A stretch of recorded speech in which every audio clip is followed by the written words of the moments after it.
Good morning, everyone. Today I'm going to go far away from Nebraska. We're going to Utah. More specifically, we're going to take the trip to Moab. Why Moab? Because I like it, and I don't know, watch the video. I woke up on a windy, chilly Nebraska morning because today was the day I was going to head back to Utah. Last time I did a video in Utah, you saw me riding a CT200U across Moab. Well, now it's time to do the same thing, except with our B200R now. At the time of this video, the B200R is still running the stock 196cc engine with a torque converter. We have one knobby tire in the back, handlebar risers, a couple of storage options including a basket, and that's pretty much it, at least in terms of effective mods. We're still running a 10 to 50 gearing, so it's really going to be interesting to see how this thing does in Moab. Moab being more challenging than anything Nebraska could put this bike through. Honestly, it's kind of unfair to this bike to have built it in a place that is so unchallenging to it off-road. There is no possible way that I could have tested this thing effectively to be able to handle Moab perfectly unless I was in a place that had roughly the same terrain. Moab being full of rocks, steep hills, very craggy terrain that requires high ground clearance, perfect for a mini motorcycle, and of course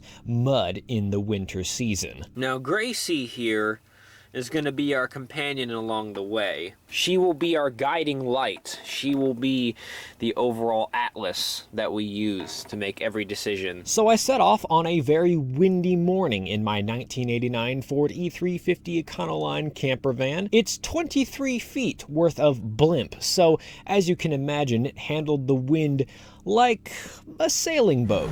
And there are so many semi-trucks coming up to hit, yes, and then their wind force blows me off the road because they're just a big plow to the wind. So yeah, these conditions are less favorable, but at least it's dry. So I continued on through Nebraska, one of the most boring, dull, straight line drives you can do. As much as they say a road like the I-50 is one of the loneliest roads in America, I would argue I-80 through Nebraska is definitely just as sleep-inducing, except you have semis constantly passing you. So in that case, maybe it's not as sleep-inducing, but definitely not very inspiring to look at. Sitting down all day, man. Oh, it cramps you up. We gotta get moving.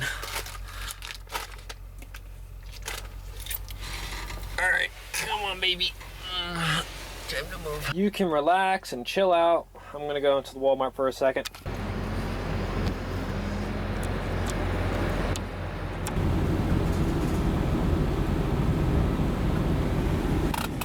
It is time to eat dinner because I'm hungry, but then I gotta go to bed. I know that's the case. Good morning, everyone. It is brisk. It snowed a little bit. I just watched them salt this road a little bit more, so I'm not too worried. Look at that, electric FedEx trucks on a delivery. Or I guess they're being delivered.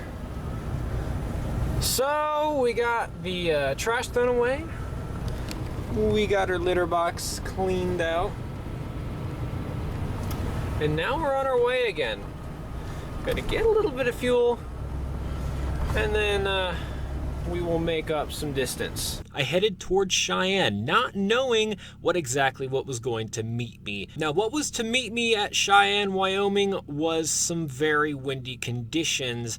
Therefore, I-80 was closed right after the town border. Only essential travel could happen, and that definitely wasn't me. So I had to actually continue elsewhere. Elsewhere being down I-25, down through Denver. Then I headed west south of Vail to hopefully keep the altitude a little bit lower. Yes, sir.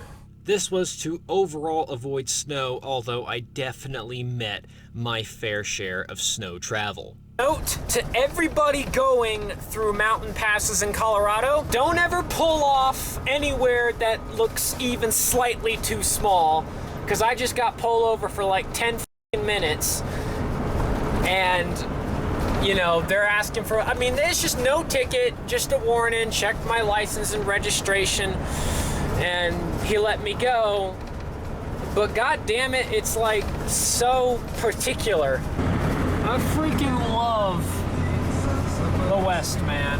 I then proceeded to go find a campsite so I could sleep for the night, which ended up turning out to be a beautiful pine forest in the Colorado mountains.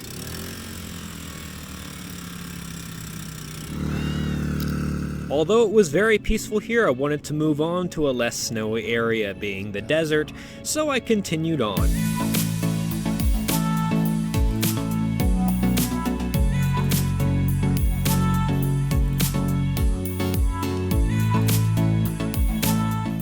Crossing over the Monarch Pass in the Blimpie RV was a little bit sketchy, but I did make it. Then I headed down to a beautiful lake. I think it's technically a river, but looks like a lake from this angle. And then I proceeded to move on to a muddy spot in Colorado, then crossing into the border with Utah on a road that I probably shouldn't have been on because it was extremely bumpy. Oh yeah, 23-foot RV territory right here. Very beautiful though. We're in Rabbit Valley, is near the border in Utah.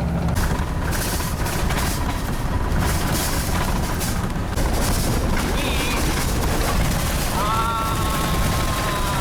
my God. Well, that was a warm welcome into Utah.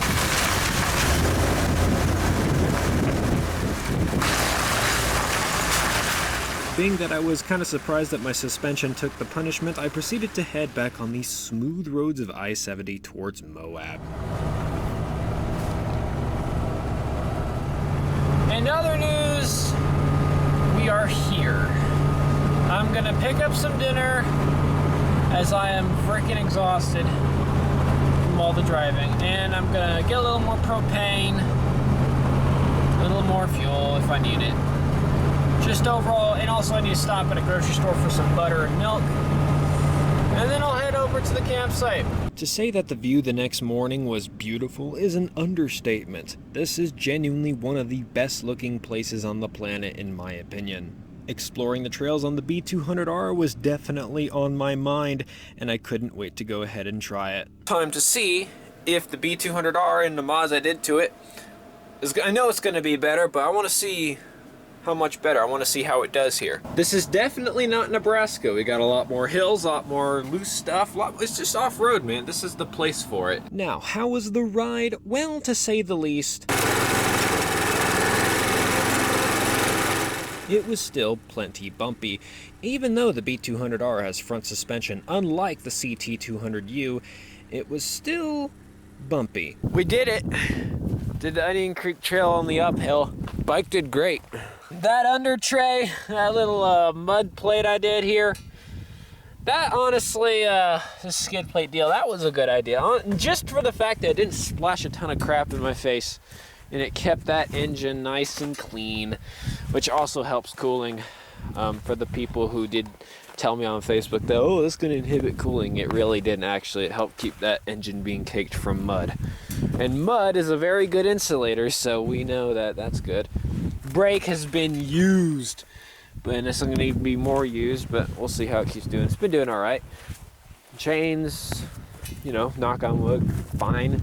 Torque converters, knock on wood, fine. In terms of fuel usage, I'm going to actually check this just to see, because I am curious how much fuel we use. Going doing that. We use maybe about 1/8 of a tank, maybe a little more. Oh yeah, so we're doing great. Now, even though ground clearance was sometimes an issue, I might have to admit defeat here. I would say overall the hill climbing ability was fine. We ended up climbing every single hill pretty no problem. And keep in mind, this is a stock engine with stock gearing except for the torque converter, so I was pretty happy with this performance. I would say it's definitely worth getting yourself some very knobby tires if you're planning to go real trail riding, as well as getting yourself a really torquey setup. That's the thing out here, top speed really just doesn't do you a whole lot of good. at least when it comes to the steeper or craggy trails, because you're not really using your top speed, you're using low down torque. So hopefully this video goes to show that even with a cheap bike overall, I mean, think about how cheap this is compared to an expensive bike, you can still go ride the trails, have fun, and do anything you want to in that case. So yes, go ride your stock or pretty much stock plus build on trails. In the next video, you're going to see me swap the engine out and do some less stock upgrades. So thank you very much for watching, and I'll see you in the next video.